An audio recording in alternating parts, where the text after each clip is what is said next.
Le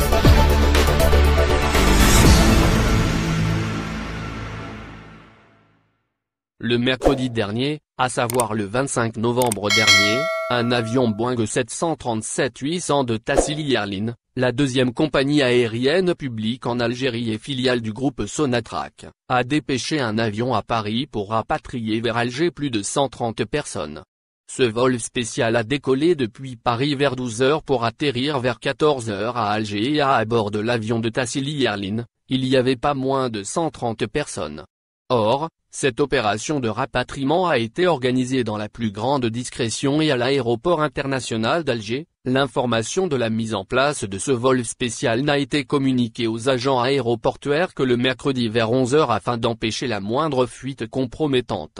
Et pour cause, ce vol a été spécialement confectionné pour rapatrier des militaires, des diplomates, des fonctionnaires de l'État et leurs familles respectives en plus de quelques connaissances issues de l'entourage de ces dirigeants algériens. En clair, il s'agit d'un vol spécialement affecté pour les familles pistonnées tandis que des milliers d'infortunés ressortissants algériens demeurent encore bloqués en France et à l'étranger depuis la fin du mois de mars dernier, date à laquelle les frontières ont été totalement verrouillées pour lutter contre la propagation du coronavirus Covid-19. Ce traitement privilégié réservé à certains Algériens d'en haut au détriment des Algériens d'en bas dévoile toute l'ampleur du népotisme et favoritisme dont font preuve dans la gestion de la crise des fermetures des frontières. La délivrance par le ministère de l'Intérieur des autorisations d'entrée sur le territoire national donne naissance à un véritable trafic d'influence qui profite au plus fort au détriment des personnes les plus fragiles séparées dans la plus grande douleur de leurs proches, famille et pays natal.